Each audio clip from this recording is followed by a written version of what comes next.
What's up? I'm Lily Revenge Crown, and I bring you the stories that keep you hooked. If that sounds good, smash subscribe, and let's go. The country club ballroom gleamed with 30 years of marriage celebration. White tablecloths, gold-rimmed china, a string quartet playing something classical that my mother had specifically requested because it was elegant. 200 guests mingled under crystal chandeliers, toasting Patricia and Robert Chen's 3 decades of what their anniversary slideshow called enduring love. I sat at table 9, not the family table, not even close. Table 9 was where they'd placed distant cousins, Mom's college roommate, and me, the daughter who'd somehow become a stranger in her own family. My parents held court at table 1 with my brother Dererick and his fiancée Ashley. Derek was explaining loudly to anyone within earshot about his incredible deal on a used Mercedes E-Class. Leon, only $680 a month. Such a steal for a luxury vehicle. Nobody mentioned that our parents had co-signed the lease because his credit was too poor to qualify for a loan. Nobody mentioned that when I'd needed a car at 22, Dad had said, "Figure it out yourself." Builds character. I'd bought a 2009 Honda Civic for $3,200 cash. Drove it for 6 years. The salad course arrived, arugula with candied walnuts and goat cheese. I was contemplating whether the vinaigrette was balsamic or red wine when Uncle Frank, Dad's older brother, the patent attorney who'd moved to San Francisco 20 years ago, appeared beside my chair with a champagne flute in each hand. "Sophia." He handed me one of the glasses, his smile warm and genuine. "I've been looking for you all night.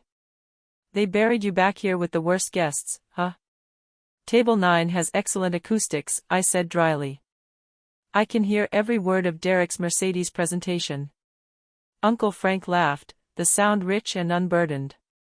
Then he raised his glass high enough for nearby tables to notice. "I want to propose a toast," he announced, voice carrying across the immediate area. "To my brilliant niece, Sophia, who just settled her inheritance case for $5.3 million. Congratulations, kiddo. Your grandmother would be so proud." The effect was instantaneous and devastating. Dererick's Mercedes monologue died mid-sentence, his mouth hanging open like a fish. My mother's champagne glass stopped halfway to her lips, frozen in midair. My father's fork clattered against his salad plate with a sound like breaking glass. Ashley, Dererick's fiancée, who'd been nodding along to the Mercedes story with rehearsed enthusiasm, turned to stare at me with wide eyes. The conversations at tables 8, 9, and 10 stuttered to silence. Mom recovered first, her social training kicking in. She rose from table 1 with a kind of smile that could cut diamonds, crossing the distance between us in heels that clicked like a countdown. "Frank," she said, voice tight with forced pleasantness, "what settlement?" I straightened my silverware with deliberate precision, aligned my fork perfectly parallel to my knife, adjusted my water glass 2 millimeters to the left, met my mother's eyes, and smiled. "The inheritance case from Grandma Chen's estate," I said calmly. "I settled it last month. $5.3 million paid out over 3 installments. The first payment, $1.8 million, cleared 2 weeks ago." The silence that followed could have swallowed the string quartet. Dad was on his feet now, abandoning table 1 entirely. Dererick followed, his face pale under the chandelier lighting. "What inheritance case?" Dad's voice came out strangled. "Sophia, what are you talking about?" Uncle Frank looked genuinely surprised at their reaction. "You didn't know? Sophia's been in litigation for 3 years over your mother's estate. The trust she set up in 2008 that nobody knew about except her attorney and the trustee bank. 3 years. Mom's hand went to her throat. "You've been in a legal case for 3 years and never mentioned it." "I mentioned it once." I took a sip of champagne. "Dom Perignon," I noted. "Mom never went cheap on her parties. At Christmas 2021, I told you I discovered Grandma had set up a trust before she died, and I was working with a probate attorney to claim it. Dad said it sounded complicated, and I shouldn't get my hopes up. Then Dererick started talking about his new sales job, and that was the end of that conversation. Dererick's face flushed red. That's not. I didn't, I said simply. You did. You always do. Every family gathering is about your life, your job, your car, your apartment, your achievements. There's never room for anyone else's news. Uncle Frank was grinning now, clearly enjoying the chaos he'd inadvertently created. For those who don't know the backstory, and apparently that's everyone at Table 1, Grandma McKinn set up an irrevocable trust in 2008, 6 years before she died. She funded it with $4 million from the sale of her Oakland rental properties. He pulled up a chair, settling in like he was about to tell a campfire story. The trust terms were specific. The assets were to go to any grandchild who pursued higher education in a STEM field and maintained that career path for at least 5 years post-graduation. When she died in 2014, nobody knew about the trust except her estate attorney and the bank serving as trustee. Mom looked like she might faint. $4 million? Mother had $4 million we didn't know about, from her rental properties in Oakland? Yes, Uncle Frank said. She bought them in the 1970s when the neighborhood was affordable. Sold them in 2007, right before the market crashed. Smart timing. He gestured to me with his champagne. The trust lay dormant for years because no one knew to claim it until Sophia found the paperwork while helping me organize some old family documents in 2021. I picked up the story. I found a letter from Grandma's attorney, dated 2008, mentioning an educational trust for future grandchildren. I tracked down the law firm. They'd been sending annual statements to Grandma's old address for years, returned as undeliverable. The trustee bank had been trying to locate beneficiaries since her death. And you qualified, Uncle Frank said proudly. Mechanical engineering degree from Oregon State, 5 years working as a process engineer at Intel. You met every single requirement of the trust. Dererick found his voice, though it came out weak. So you just got $4 million. Not exactly, I said. The trust had grown to $6.2 million by the time I filed the claim in 2022, investment returns over 14 years. I explained it like I was describing the weather, but there were complications. Grandma's estate had already been settled. The probate court had to reopen the case. There were legal fees, tax implications, and some challenges from other family members who claimed they should be eligible. Dad's face went white. Other family members challenged it. Aunt Susan tried to argue that her kids should be included, even though neither studied STEM fields. Cousin Martin claimed he should qualify because he took 2 computer science classes in community college before dropping out. I shrugged. The trust language was airtight. My attorney, Uncle Frank, recommended shutting down the challenges pretty quickly. 3 years of litigation, Uncle Frank added. Depositions, court filings, mediation attempts, but Sophia had the education, the career, and the documentation. The trust was designed specifically for someone like her. The settlement came through last month, $15.3 million after legal fees and taxes. The number hung in the air like a guillotine blade. Dererick's used Mercedes suddenly seemed very small. The first time I found the letter, I was 28 years old. Uncle Frank had asked for help organizing some family documents he'd inherited when Grandma died, boxes of papers, old photos, legal files nobody had looked at in years. In a manila folder labeled Financial, 2008, I found a letter from Hartman and Associates, estate planning attorneys. Dear Mrs. This letter confirms the establishment of your irrevocable educational trust, funded with $4 million from the sale of your Oakland properties. As discussed, the trust will remain dormant until such time as a qualifying beneficiary, defined as any biological grandchild who completes a 4-year degree in science, technology, engineering, or mathematics, and maintains employment in a related field for a minimum of 5 years, makes a formal claim. I'd read it 3 times. Then I called Uncle Frank. Did you know about this? About what? Grandma's trust, $4 million for STEM grandchildren. Silence on the phone. Then, are you serious? We spent 3 weeks tracking down the law firm, the trustee bank, and the documentation. By the time I filed the claim in January 2022, the trust had grown to $6.2 million. I called my parents to tell them. Dad said, "Sounds complicated. Don't get your hopes up." Dererick had started talking about his new sales quota. Mom asked if I'd seen the photos from Dererick's birthday party. I'd hung up and called my attorney instead. $5.3 million, Mom repeated, as if saying it again would make sense. You have $5.3 million after taxes and legal fees. Yes. The first installment was $1.8 million. The second comes in 6 months, another $1.8 million. The final installment in 18 months, $11.7 million. I took another sip of champagne. I've already invested the first payment. Diversified portfolio, index funds, some real estate investment trusts. My financial advisor estimates I can live comfortably on the investment returns alone, without ever touching the principal. Dererick looked like someone had hit him with a brick. You have a financial advisor? Charles Mendoza at Pinnacle Wealth Management. Uncle Frank recommended him.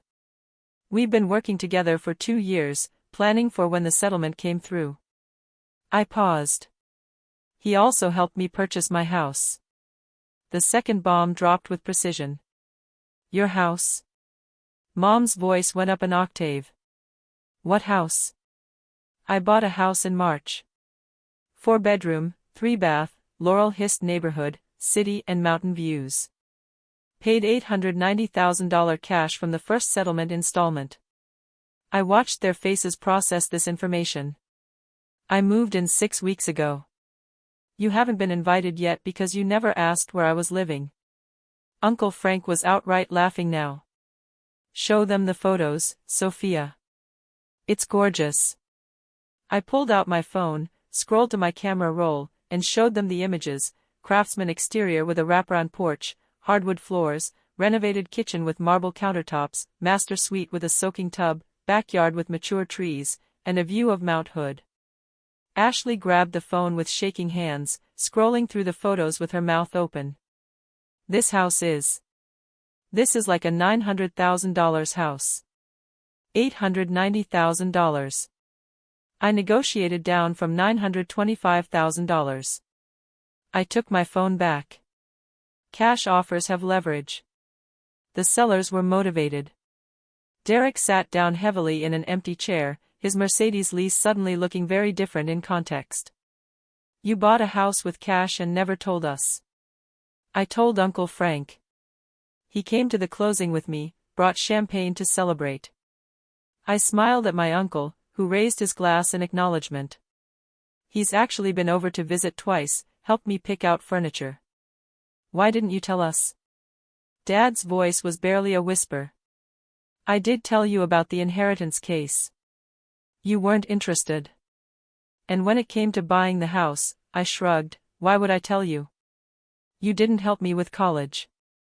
You didn't help me with my first apartment. You didn't co-sign my car loan when I needed one. You taught me to figure things out alone. So, I did. The truth sat between us like a wall. That's different, Mom protested weakly. Dererick needed more help. He's always struggled financially because you enable him. I interrupted, my voice still calm. Every time he makes a bad decision, you bail him out. Every time he needs money, you provide it. You co-signed his Mercedes lease, paid his credit card debt twice, covered 3 months of his rent last year when he couldn't make ends meet. Dererick's face went scarlet. You don't know. I know you're 31 years old and you've never once stood on your own feet financially. I know you lease a used luxury car you can't afford while I drive a paid-off Toyota that gets me where I need to go. I know Mom and Dad have given you over $100,000 in help over the past 5 years while giving me exactly $0. I looked at my parents. I kept track, every loan that was never repaid, every emergency payment, every co-signed debt. $127,000 total to Dererick. 0 to me. The number landed like a slap. We thought you were fine, Dad said helplessly. You have a good job at Intel. I did have a good job at Intel, past tense. I quit 3 weeks ago when the settlement cleared. I enjoyed watching their faces. I'm 31 years old with $5.3 million in assets and no debt. I don't need to work anymore if I don't want to, though I'm considering some consulting work because I like staying busy. Uncle Frank raised his glass again. To Sophia, the only grandchild smart enough to pursue STEM, disciplined enough to stick with it, and savvy enough to find Grandma's hidden treasure. If anyone deserved this inheritance, it's you. We clinked glasses while my parents stood frozen. The rest of the anniversary party was a blur of gossip and stares. Word spread fast. The quiet daughter, the one nobody paid attention to, had just collected a $5.3 million inheritance and bought a house in one of Portland's nicest neighborhoods. Suddenly, people wanted to talk to me. Mom's college friend asked about my investment strategy. Dad's business partner wanted to discuss real estate markets. Dererick's friends, the ones who'd barely acknowledged me at previous events, appeared with questions about financial planning. I was polite, answered questions, shared enough to be gracious, but not enough to be specific. My parents watched from table 1 with expressions I couldn't quite read. I found Mom in the bathroom an hour later, reapplying lipstick with shaking hands. Why didn't you tell us? She asked, looking at her reflection. Really? Tell us? Make us listen? Would you have? I leaned against the marble counter. When's the last time you asked about my life, my job, my plans? When's the last time we had a conversation that wasn't about Dererick? She didn't answer. I found Grandma's trust 3 years ago, Mom. I've been in active litigation for 3 years. I've had depositions, court dates, mediation sessions, settlement negotiations. I hired a financial advisor. I bought a house. I quit my job. I kept my voice gentle. You never once noticed I was going through something big.